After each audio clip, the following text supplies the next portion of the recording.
திருச்சிற்றம்பலம். வாரம் ஒரு தேவாரம். தேவாரம் அப்படின்னு சொன்னாலே தெய்வத்தை குறிக்கும் செஞ்சொல்.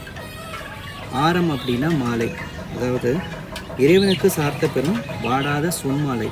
இப்போ இந்த தேவாரம் யார் பாடினது அப்படின்னு பார்த்தோம்னா மூவர்னா யாருன்னா திருஞான சம்பந்தர், திருநாவுக்கரசர், சுந்தரர். வாரம் அப்படின்னா அன்புன்னு அர்த்தம். இறைவன் மீது அன்பொழுக்க பாடப்படும் பாக்களின் தொகுதி. அதுதான் தேவாரத்துடைய நம்ம அந்த சொல்லோட பொருளை பார்க்குறோம். இந்த தேவாரம் பற்றிய காணொளி வாரம் ஒரு முறை நம்ம சேனலில் பதிவு போட போகிறதுனால வாரம் ஒரு தேவாரம் அப்படின்னு நம்ம பொருள் எடுத்துக்கலாம். இப்போ இந்த 12 திருமுறை பற்றிய தொகுப்புகளை பார்ப்போம். நம்ம அது எப்படி பகுக்கப்பட்டிருக்கு அப்படின்னா, 1ஆம் திருமுறை, 2ஆம் திருமுறை, 3ஆம் திருமுறை, இது மூணுமே பார்த்திங்கன்னா திருஞான சம்பந்தர் பாடினது. ஸோ மொத்தம் 383 பதிகங்கள் பாடியிருக்காரு. அதோட கடைசியாக பார்த்திங்கன்னா 3ஆம் திருமுறையில் திருவிடைவாய் மற்றும் திருக்களியண்ணூர், இந்த ஊருக்கு தலா ஒரு பாடல்கள் பதிகம் பாடினதுனால மொத்தம் கணக்கு 385. இது திருஞான சம்பந்தர் பாடியது. 4, 5, 6 இந்த திருமுறைகள் பார்த்திங்க அப்படின்னா திருநாவுக்கரசர் பாடியது. அவருடைய கணக்கு பார்த்திங்கன்னா மொத்தம் 312 பாடல்கள். அதாவது 4ஆம் திருமுறையில் 113, 5ஆம் திருமுறையில் 100 பதிகங்கள், 6ஆம் திருமுறையில் 99 பதிகங்கள், ஆக மொத்தம் 312. 7ஆம் திருமுறை சுந்தரரோடது. மொத்தம் அவர் பாடியது 84. 8ஆம் திருமுறை மாணிக்கவாசகர், அது திருவாசகமும் திருக்கோவையாரம். இப்படியே 12 திருமுறைகளுக்கும் போகும். நாம் இந்த பதிவில் தேவாரம் பற்றி பார்க்குறோம். திருச்சிற்றம்பலம். வாரம் ஒரு தேவாரம். இந்த தொகுப்பில் ஞானசம்பந்தர் அருளிய அற்புதமான திருப்பதிகங்கள் நாம் ஒவ்வொரு வாரமும் பார்த்துட்டு வரோம்.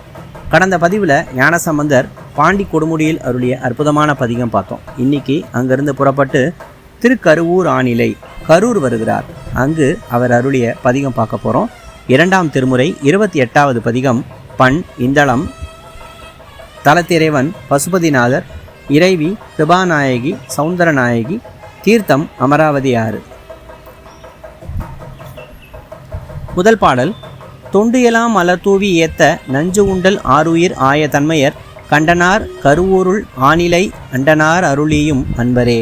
பாடலுடைய பொருள்: திருத்தொண்டர்கள் எல்லோரும் மலர் தூவி போற்ற மண்ணுயிர்களுக்கெல்லாம் ஆருயிராகிய தன்மை கொண்ட நஞ்சுண்ட கண்டத்தினராய் கருவூருள் ஆணிலை என்னும் திருக்கோயிலில் வீற்றிருக்கும் அண்டங்களுக்கெல்லாம் அதிபதியாகிய ஈசன் அருள் செய்யும் அன்பினராவார்.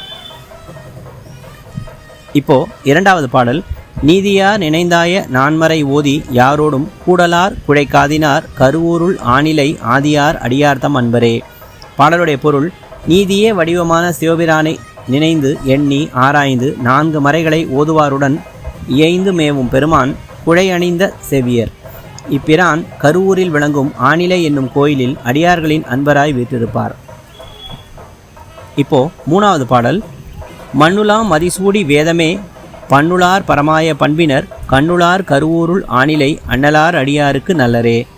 பாடலுடைய பொருள்: விண்ணில் உள்ள பிறைமதியை சூடி மறையின் பொருளாய் ஆகியவர் நட்டம்பயிலும் பிரானார் கருவூர் ஆணிலையில் கோயில் கொண்டு அடியார்களுக்கு நன்மை புரிகிறார். இப்போ 4வது பாடல். முடியர் மும்மத யானை ஈருரி பொடியர் பூங்கனை வேளை செற்றவர் கடியுளார் கருவூருள் ஆணிலை அடிகள் யாவையும் ஆய ஈசரே. பாடலுடைய பொருள்: இறைவன் யானையின் தோலை உரித்து திருநீர் பூசி சடைமுடி கொண்டவராய் மன்மதனை எரித்த பிரானார். பூசையின் சிறப்புமிக்க கருவூர் ஆணிலையில் கோயில் கொண்டுள்ள பிரான் அனைத்தும் தாமாகும் ஈசனாவார். இப்போ 5வது பாடல். பங்கயம் மலர்பாதர் பாதியோர் மங்கையர் மணி நீலகண்டர்வான் கங்கையர் கருவூருள் ஆணிலை அங்கை ஆடரவத்து எம்மண்ணலே. பாடலுடைய பொருள்: இறைவனின் திருவடி மலர் போன்று மென்மையானது. உமையை ஒரு பாகம் கொண்டவர் திருநீலகண்டர், கங்கையை கொண்டவர். அப்பிரான் கருவூரில் ஆணிலையில் அழகான திருக்கரத்தில் ஆடுகின்ற அரவத்துடன் விளங்கும் அண்ணல் ஆவார். இப்போ 6வது பாடல். தேவர் திங்களும் பாம்பும் சென்னியின் மேவர் மும்மதில் எய்த வில்லியர் காவலர் கருவூருள் ஆணிலை மூவராகிய பொய்ம்பர் அல்லரே. பாடலுடைய பொருள்: சிறப்பான சந்திரனும் பாம்பும் தலையில் பொருந்தி விளங்கிட முப்புறத்தை சாம்பலாக்க மேருமலையை வில்லாக உடைய பிரானார் காக்கும் கடவுளாய் கருவூர் ஆநிலையுள் சிறப்புடன் அமர்ந்து மும்மூர்த்திகளுக்கும் தாமே ஆகும் சக்தியாக உள்ளார். இப்போ 7வது பாடல்: பண்ணினார் படியேற்றர் நீற்றர் மெய் பெண்ணினார் பிறைதாங்கு நெற்றியர் கண்ணினார் கருவூருள் ஆணிலை நன்னினார் நமையாளும் நாதரே.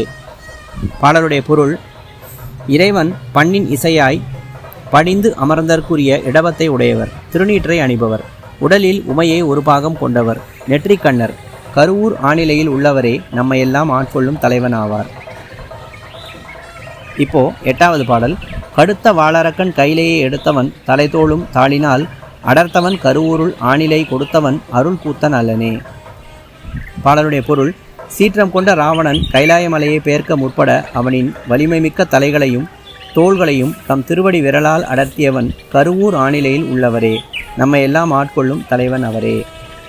இப்போ 9வது பாடல்: உழுது மாநிலத்து ஏனமாகி மால் தொழுது மாமலரோனும் காண்கிலார் கமுதினான் கருவூருள் ஆணிலை முழுதும் ஆகிய மூர்த்தி பாதமே. பாடலுடைய பொருள்: மண்ணினை தோண்டி பன்றி உருவம் எடுத்து சென்ற திருமாலும் நான்முகனும் தேடியும் காணாதவராய் பேய்கணம் கொண்ட ஈசன் கருவூர் ஆணிலையில் தலைவனாய் உள்ளார். அப்பெருமான் திருவடியே உலகில் யாவுமாய் திகழ்வதாகும். இப்போ 10வது பாடல்: புத்தர் புன்சமன் ஆதர் பொய்யுரை பித்தர் பேசிய பேச்சை விட்டு மெய் பத்தர்சேர் கருவூருள் ஆணிலை அத்தர்பாதம் அடைந்து வாழ்மினே. பாடலுடைய பொருள்: புத்தர் சமணராகிய அறிவிலார் கூறுவதாகிய பொய்யுரைகளை ஒதுக்கி மெய்யாய் பக்தி செய்யும் அடியார்கள் சேர்கின்ற கருவூர் ஆணிலையின் இறைவனின் திருவடியை வணங்கி இவ்வுலகில் நலம் பயக்கும் வாழ்க்கையை கொள்ளுங்கள். இப்போ பதிகத்துடைய கடைசி பாடலான 11வது பாடல் பார்க்க போகிறோம். கந்தமார் பொழில்காழி ஞான சம்பந்தன் சேர் கருவூருள் ஆணிலை எந்தையை சொன்ன 10 வல்லவர் சிந்தையில் துயராய தீர்வரே. பாடலுடைய பொருள்: நறுமணம் கொண்ட பொழில்கள் சூழ் காழிப்பதியில் வாழும் ஞானசம்பந்தன் கருவூர் தலத்தில் ஆணிலை என வழங்கப்பெறும் திருக்கோயிலில் எந்தையாகிய இறைவனை போற்றி புகழ்ந்து சொன்ன இத்திருப்பதிகத்தை ஓத வல்லார்களின் மனத்துயர் தீர்ந்து நலமாக வாழ்வர். இன்னைக்கு ஞானசம்பந்தர் திருக்கருவூர் ஆணிலையில் அருளிய அற்புதமான இந்த திருப்பதிகம் பார்த்தோம். அடுத்த வாரம் சம்பந்தருடைய மற்றும் ஒரு சிறப்பான திருப்பதிகம் பார்க்கும் வரை திருச்சிட்டம்பலம்.